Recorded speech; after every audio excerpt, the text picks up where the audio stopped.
Welcome to Bright and Ambitious, the podcast for writing, revising, and sharing your next story. I'm Kailey Bright, your host. And I'm Joel Seymour, your producer. Hi, Kailey. Hello. It is the end of the year. One full year of Bright and Ambitious episodes and so much more. Focusing on social media and events, marketing, this podcast, connecting. Yeah. And those different events, we did 7 different events across state lines, which was really cool. My first ever event out of state was the TBR Con, which is where I met our author today. Yes. For context, we showed up at that event, and the author next to us was very, very sweet, very kind, and we hit it off. And then on our way back to where we were staying that night, we started her book. And then the next morning, we kept on listening to the book and then yelled at her because she had written it so well. And I know. Oh my gosh. Had already made us cry. And as soon as we had gotten only a few chapters in, we were like, we got to talk to this person. So tell us, who are we talking to today? We are talking to Sophia L. Hansen, who is the author of Water's Break, a sci-fi fantasy story about a girl who is an amphibious species dealing with the fallout of landwalkers trying to terraform her planet. Yes. The world itself feels very alive and lived in, and it does such a good job of just embedding you into this literally alien world in a way that makes you feel like you're a part of it. And that's something that we do get into in this episode. We do. You also got to talk to her about developing her story. How to write sci-fi. How to write sci-fi and developing the world. And then also important ways that authors and aspiring authors can help build their skills to actually accomplish those bigger, larger goals that you have. Essentially, how to write as good as she does. Yeah. Yes, exactly. No, I'm excited for us to dive in, as it were. Let's do that. Thank you for taking the time to talk with me today. I finally finished Water's Break, and I'm so excited to talk to you about it. Are you not mad at me anymore? Oh my gosh, I'm mad at you for different reasons. Yes. As for the story itself, what inspired Water's Break? A couple of different things. One silly one was, I don't know, I was doing a Bible study, whatever, and I read that verse where it says that God, in the creation account, where God caused dry land to rise up and separate the waters. Yeah. And I just thought that was cool. And I said, what if that was a bad thing? And who would it be bad for? And what would the ramifications of that be? So that was kind of how I got this part. But the whole concept of a planet where people could breathe water came from when I was walking with my kids, and they were all little, and they were walking too close to the edge of the road where there was a little creek. Okay, yeah. And I'm a mom with my head on swivel mode. And I thought, well, what if a kid fell in the water and they were so surprised that they forgot to panic and they just breathed? And what if they discovered they could breathe underwater? It's a little bit like if you're familiar with Hitchhiker's Guide to the Galaxy. I'm familiar with the title. It is on my TBR. Oh, it's hysterical. And I've read it many, many, many times since the 70s. So, as you should. Yes. It's a classic. I'm behind. But there's an essay in there about how to fly, on flying. Okay. And the concept is that you need to walk and not pay attention to what you're doing. And you need to trip, have someone scare you so that you trip, but forget that you're falling. And then if you don't remember that you're falling, you will fly. It's very silly. That's But so cute. this And one also was not good sad. bad. What if they fell in the water and they were too surprised to realize that they should be drowning? And there's Yeah. a line from the two books that come later on are Water's Divide and Water's Edge. And there's a line from Water's Edge, which was one of the first lines I came up with, Mm-hmm. which is, it's not the water that will kill you, it is the fear. So, Mm-hmm. not allowing fear to dictate your responses is a common theme throughout my books. Absolutely.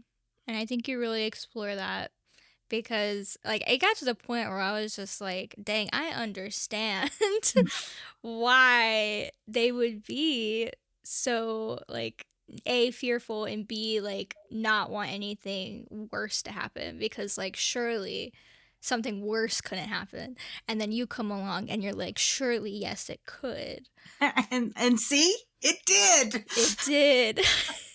I was like, the amount of times I was looking at Joel like, something I really liked and it like reflected in your themes is how you would kind of get into this rhythm and you're almost like, yes, she's in this terrible situation, but like we've gotten a grasp on it, we're good.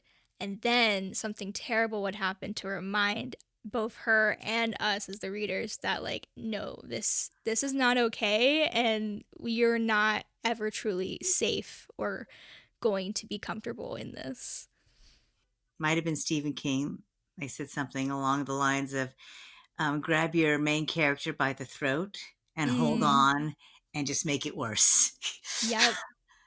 Yep.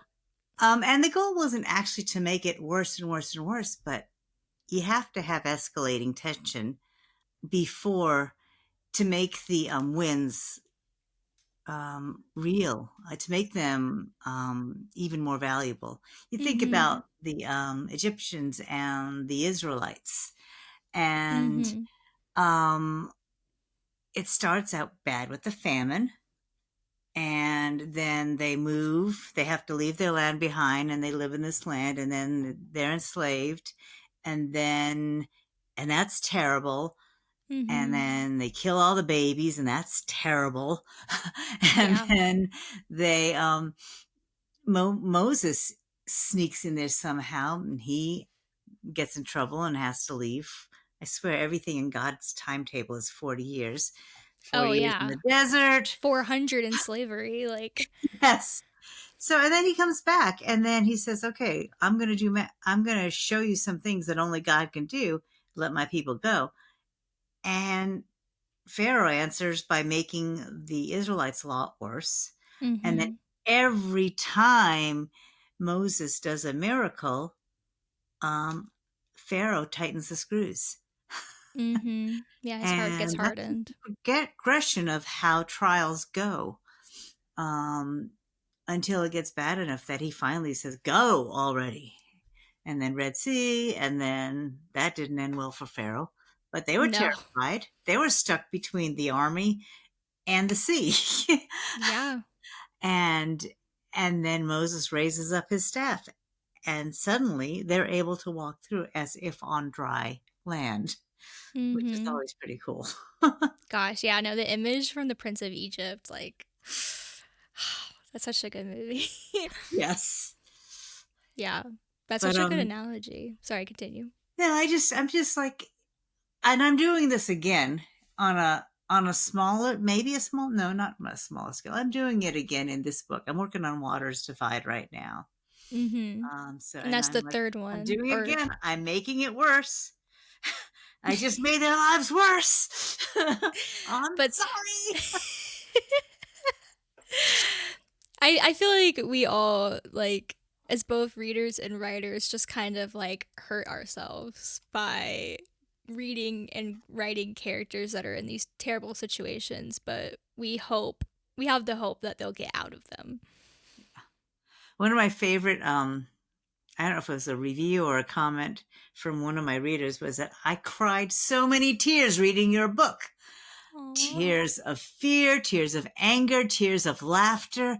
It's just like, I was like, okay, it's a cathartic piece, I guess. It's and then some of the harshest criticism, I didn't really receive much harsh criticism, but some people were upset because they expected a feel-good story. And Water's Break is Oh, not a feel-good story. yeah, they should have stopped way. Yes. It's like, I'm sorry. And they were upset because they really felt that pain. I'm like, I guess what they're upset about is actually a compliment because Mm-hmm.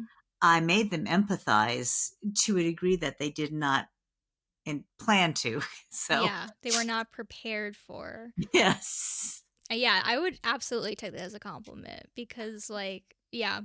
Well, ultimately, it's not like you have no control over what people want from your story. Like, you are Right. the one who just writes it. And then, like, yeah, be exactly what you just said. The fact that they were able to emotionally connect on such a visceral level that they were like, I need to put this Yes. book away. That is Visceral is the word that was amazing. used when I was first writing. And I was like, oh, that's good, I guess. You're like, excellent.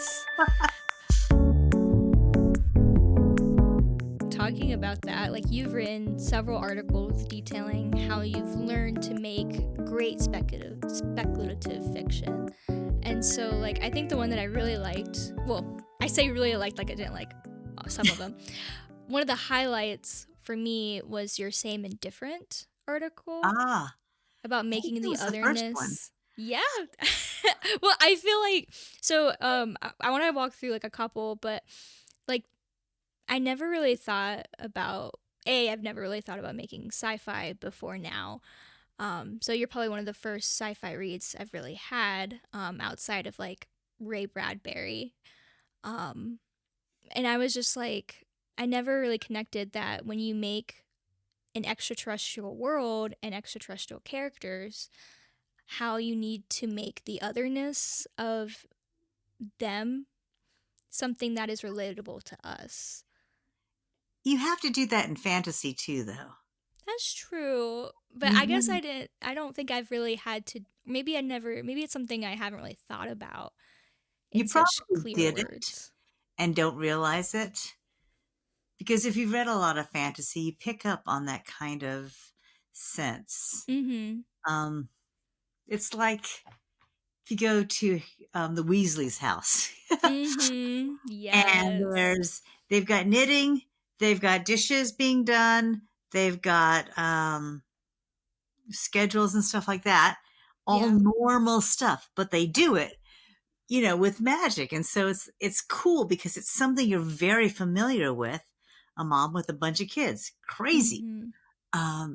But it's got that one different element. And I think it was Brandon Sanderson that said you can only expect a reader to suspend disbelief over one major thing. Okay, yeah. And otherwise they get frustrated if you push that too far. That makes sense. For your story, what would you decide is like the um suspense of disbelief? Having people that were not mermaids but did breathe under the water and were able to survive on the land, Mm-hmm. albeit not comfortably, um, that was a suspension for me of Got you. disbelief. That was the special thing in my world. It is very special, and you do it so well. When I was reading your work, I was curious that I didn't really notice a lot of like advanced technology aside from the actual like inciting incident. And so I was like curious about like the typical sci-fi of like cryo sleep and deep space, that sort of thing. Like, how did you decide the technology aspect of your sci-fi world? The story of the Delphine, the invaders, is sort of a reverse Superman's origin story, Okay. where they were the last of their planet, and they did have cryosleep. They did have Okay. samples of all the life, and their intention was to start life over on another planet because they'd ruined the one they had. Sounds like So, us. yeah, so that was their story. But They chose to not allow the inhabitants of their planet that they created to have technology that ruined their society back home. So they keep it for themselves, but only enough to control and get this population started. But they weren't going to allow them to make the same mistakes if they could help it. Okay. That's really cool. I feel like we don't get a lot of like, we have to do a lot of speculation and inferences when it comes to the Delphine because of like their either through their dialogue, actions, or through the reports at the beginning and end of the book. And so the fact that like you had to spend a lot of time thinking about why the Delphine are even invading this. I'm assuming it's like a planet in the first place, and we can only get bits and pieces, but you know the full story. Is that like a frustrating thing for you, or is that an exciting thing to kind of like launch off of? I'm really bad. I was told repeatedly that I need to let my readers know what's going on because they can't read my mind. So I tried to make sure I included it in a way that would not break the POV of Mm-hmm. the whoever was narrating. And I only a couple of times jumped. I had so many POVs in my first novel. Oh, I'm really? trying to draw it down a little bit as I go forward, but I try to be consistent about POV. I try to be consistent about what they would know. Um, and that's why initially the Alomi had no clue what was happening. They just thought it was this disaster. They Yeah. don't know what terraforming is. They don't know, they didn't expect an invasion. All they knew was life under the water. And also, it didn't make sense to me that they would have technology because you kind of need fire and metal and electricity to actually Mm-hmm. have technology. So they didn't have any need or for technology, and it didn't come easy for them. So they would use currents to move stuff, but all they had was provided in the deep. Um, Mm-hmm. so that was the flip side of that coin too. No, that's so fair. I mean, like, I think you did a really good job of like adding little hints and pieces and getting us absorbed into the deep, and like especially through your characters, like the Alomi love the water. It is, if like it got to the point where I was like, man, I should like go to the pool, but it's like 30 degrees out. Like the way you describe your environments very much feel like I could be there. Thank um you. yeah, so like I also totally understand people telling you that you need to explain more, because I'm very much on the side of trusting my audience. Like I don't want to do hand holding, or at Mhm. least like there are some parts where like you need to, but I want to do it as least amount of times as possible. So when you said that, I was just like, yeah, I have been flagged for that constantly. Oh my goodness. I'm It glad doesn't we mean can you relate don't to do that. it, but you just have to figure out how to do it creatively and Yes. respect the work too. So Yeah, absolutely. people usually ask me how I did research, and I watched YouTube videos because I don't live Mm-hmm. near a beach, but I might get a chance to go snorkeling next month. Where? So, West Bahamas, I think, Oh, wow. Okay. So, like a true beach, true ocean. to just be in the water and observe it and have those sensations for real and not just Yeah. watch videos. I love the videos. I love the scuba divers. They make my life better. Really? Okay. So, interesting fact about me, I actually have thalassophobia, which is the fear of deep water.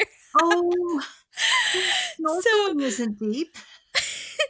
so I know, but I think that's funny because I also watch those videos, but because they scare me, Oh, not oh, because I'm doing research. So, that's so, funny. so your research, so you did like just snorkeling or scuba diving, like those sort of videos. You didn't do like fish or sea creature videos, or maybe a mix of both? All of that. And I watched Blue Planet 2, Okay. right, over and over again. I kind of had that playing in the background. And then I would Oh, get these wow. live cameras of reefs um, going Wow. in the background. And I just kind of watched all of this and I learned about ocean life while I was making up stuff that was not real. Yeah, I mean, you gotta do a little bit of both. Like, I think actually one of my questions was, and I'm gonna ask it, um, is like how did you decide the language that our main character uses? When I was first writing in this world, I wanted to give the people that lived in the water their own language, and I just wanted that to have a bit of a vibe. But I'm not somebody who makes up languages.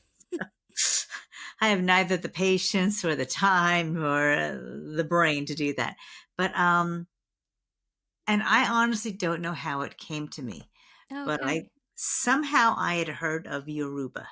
And I really didn't even know what Yoruba was. So I looked it up. Turns out it is one of the three major languages of Nigeria. I did borrow from that language and I wanted to make sure that I treated it with respect to the extent that I used it. Got you. How did you do respect for the language? Like, what was the threshold for you? Well, I first I tried the Google Translate thing and then I checked with like I said my friends that are Nigerian, two different Mm-hmm. friends, two different states, and I just asked them to if I was using the language correctly, and sometimes once in a while I was, and most of the time I wasn't, and so they helped me feel that out. They helped me understand how the emphasis in Yoruba is different than English, and so I was Okay. thinking Baba was how you'd say father, and it was Baba. The Mm-hmm. emphasis was on the second syllable. And so, and that's common with a lot of the names and the language. And so, when we got to the point of doing an audiobook, I did a Zoom call with my Nigerian friend and he went through every single word and in the context, he read it, he recorded it, I repeated it. I wrote it down phonetically on a Mm-hmm. spreadsheet because I love Google Sheets. And As you then should. I asked my publisher, I said, it's really important to me that we have a narrator who is at least familiar with the Nigerian language. They don't have to be Nigerian, but they do need to know how to pronounce this and to handle that with respect. Mm-hmm. And I was able to audition narrators and they were just amazing. And they read my own words in the recording and it just made my heart so happy. And I love the job that Jordan Cobb did. She was fantastic. And I'm so grateful that Oasis Audio let me go that extra mile to make sure it was something that reflected the heart of the people and the heart of the book. And it totally paid off because I love the audiobook. Like, I have your paperback, and I was still like at work, like, no, we're gonna listen to it right now. Something that I didn't have the term for. Again, you're really good at like just telling me things that I've learned but didn't really know how to put the like how to express it. I wanted you I would love for you to tell me more about what the fictive bubble is and how we can maintain it while writing sci-fi and fantasy. Gotcha. I heard that term first. The first time I spent money on writing was I bought a course from Ted Decker Okay. called The Creative Way. And it I see was Joel by, nodding, so he knows. I love that concept. It's just that you want to keep your readers so immersed that they don't want to put your book down. Yeah. It can be annoying if the author is successful at that because, there's laundry and food and children and stuff. But That is the things best. that you gotta get out of the way. Yeah. But that's my favorite experience is when I am so wrapped up in a book that I do not want to put it down. I could binge if I allowed myself. You have self-control. Sometimes I don't. How do you keep the fictive bubble in mind when you wrote Water's Break Okay. and when you write in general? Okay, there's some annoying ways to explain that. First of all, you have to show, not tell, which drove me crazy for my first several years of learning what the craft of writing fiction actually is, because I didn't understand what people meant. And then, and now I've gotten to the point where I have a better understanding. It's still hard for me. I mean, I still just dump words in an info dump narrative, and I hate it.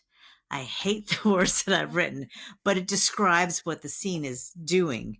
And then I'm going to say, okay, how can I make this come alive? How can I make people feel and sense and be immersed in what's happening and not feel like they're being told about a story? So you don't want to put distance between your words and the reader. So, and one thing I try to do is I try to engage the senses, all five senses, not just seeing.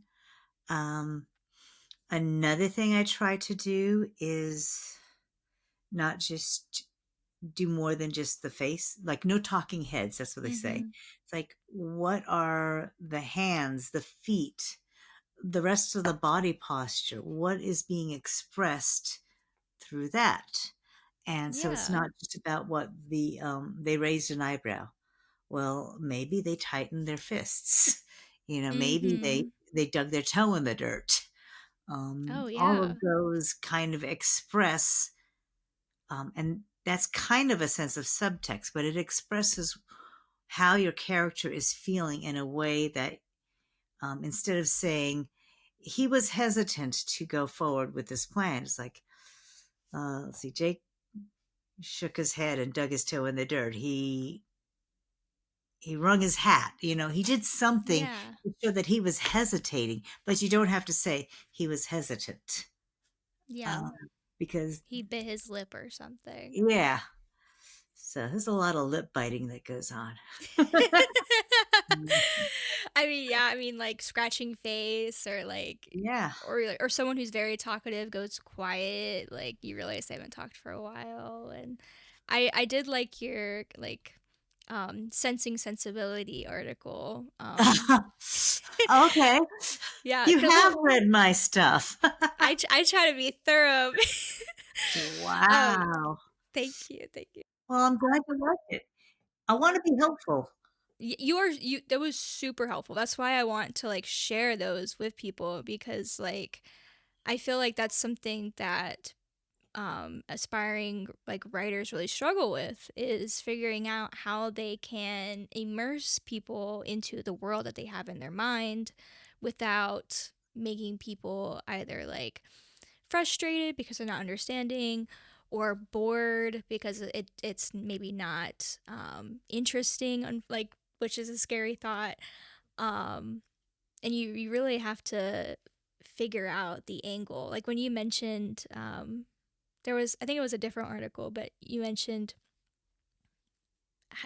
how the moon, the third perspective of the moon or something. Oh, yes. And then how touch wasn't just about warm and cold. It was about the texture of something. And I just feel like since senses are so inherent to us, it can sometimes be really easy to forget what you can describe. Yeah, so I really liked them. Yay. And y'all can find them at Almost an Author or on my website. Exactly. Go there. Read them. They're also super short and written really well. Thank you. Yeah, so I think one of my favorites was Baby Steps, because I just love What About Bob. I was actually going to say that. I love What About Bob. Baby Steps? It means setting small, reasonable goals for yourself, one day at a time. Baby steps. Baby steps. Oh, boy. Baby stepping. But that's part of it too. I learned these things one at a time. I didn't figure out any of this. These are all lessons that I learned along the way as I was studying, going to conferences, listening Yeah. to podcasts or Zoom things. I learned little by little, and you can add one thing at a time and it'll stick. If you try to add everything at once, you're just going to explode or implode or give up. Yeah, even like info dumping. People can sense it, and it takes you out. It breaks the fictive bubble. One person talked about what they asked their beta readers to tell them. When did your eyes glaze over? Or when did you start skimming? Yeah. I skim on an info dump. Yeah. I mean, to be true confessions, I skimmed all of the battle scenes in Lord of the Rings. That is When I read A-okay. them, I don't do battle scenes. It's just noise and, sword and orcs and stuff. Yeah, you have to make it way more specific than that. Like, you need to focus on how there's a child's like shoe, and you're like, Yes. what does that mean? And your imagination Yes. goes wild. Yeah. Oh yeah. That would be a big one. Yeah. Yeah. That was some writing advice. I I'm gonna sound so unintelligent because Nope. you go to conference, you're very well connected. You're putting yourself out there. I was about to say I found this from Pinterest. Yay! You learn wherever God puts cookies for you. There we go. And the cookies are on my computer. That's Yes. a computer science joke.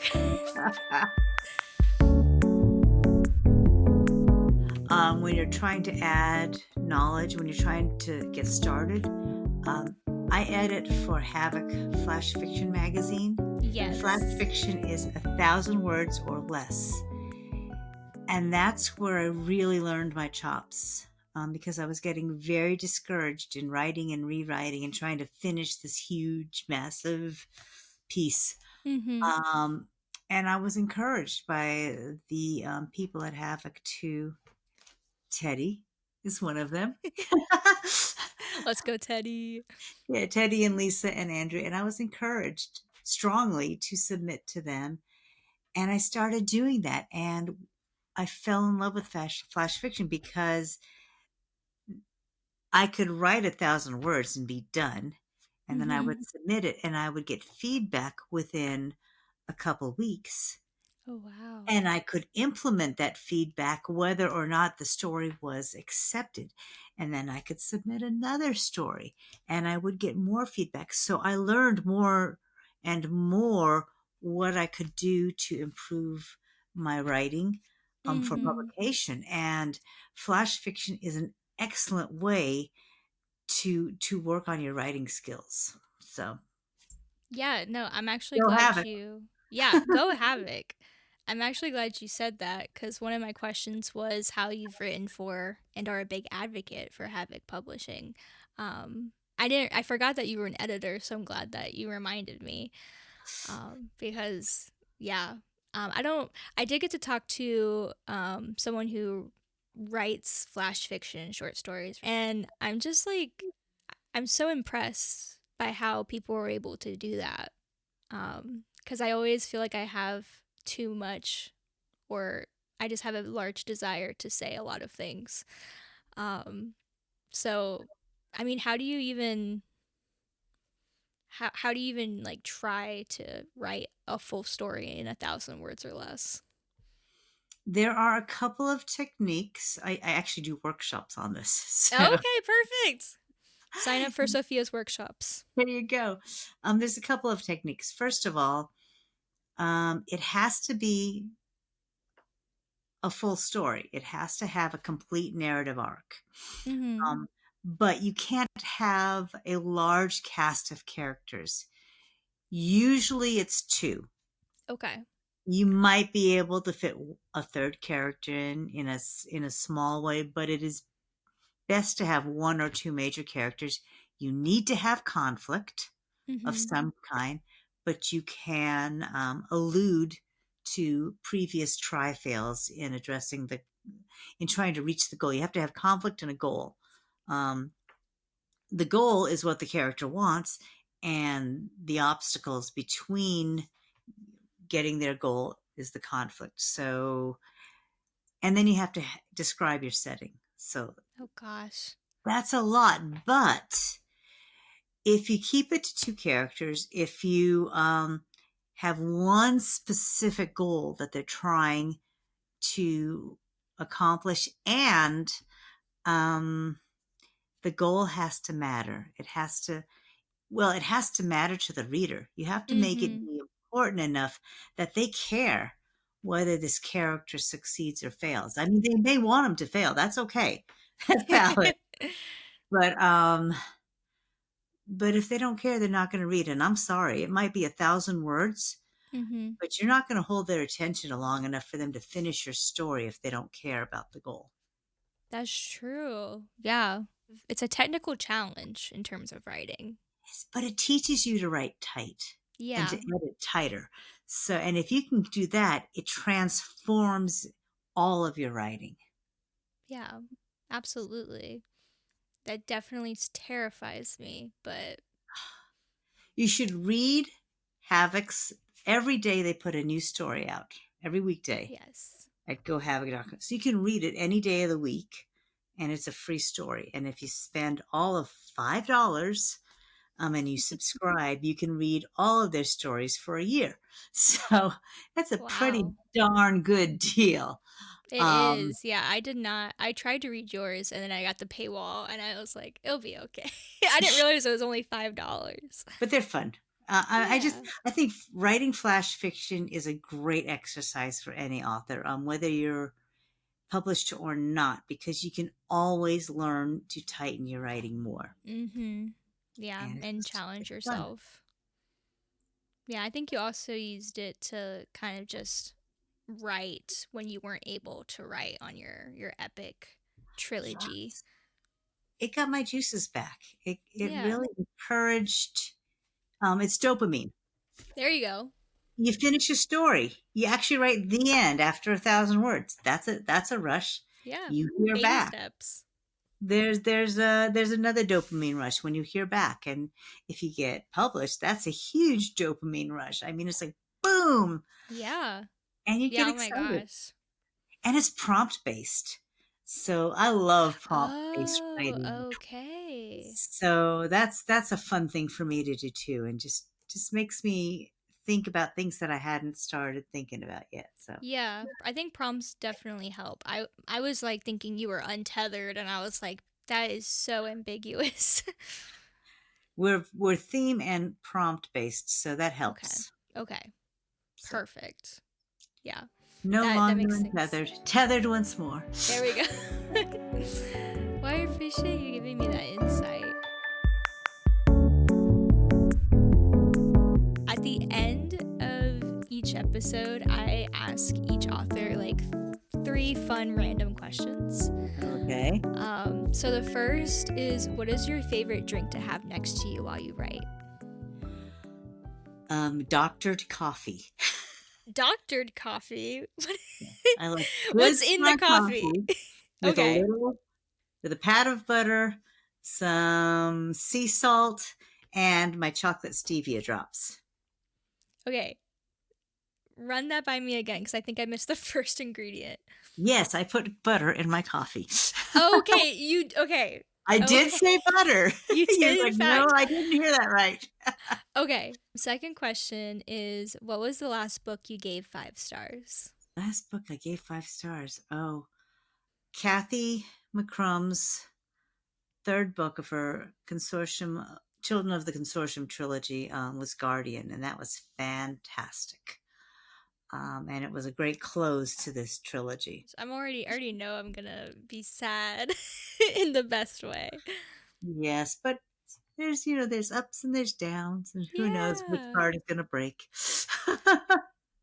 And then the last question I have is, what is a song you've connected with your book? Okay, I tell you the song that enters my mind uninvited frequently. Ooh, okay. It's like there's Under the Sea. And then there's the Disney medley that I used to play for my kids. By the sea, by the sea, by the wonderful sea. All those songs. So that kind of gets into my mind. I would love, sometimes I'd play Pirates of the Caribbean in the back. Yes. That's such a good atmospheric. I joke that the theme song for the books I'm working on right now is I've been to the year 3000. Not much has changed, but you live underwater. And 3000 by the Jonas Brothers. We played that at our wedding, and it was the best. Oh. So that's what I joke is the theme song for this next book. Well, A, thank you for spending time talking with me about how to write sci-fi, like your publishing process, and just all about Water's Break. Could you tell me, and by proxy, our listeners, where they can find your books? You can order it wherever books are sold. You can order it off of Amazon. You can order it straight from Enclave. And you can actually buy them from me, from my website, and they'll be signed. So I'm the only person you can get them signed from. And a little bit of swag here and there. So. Oh, yes, the stickers. You are an excellent researcher. Thank you. I appreciate that. You are an excellent interviewee. I'm really glad we met. Me too.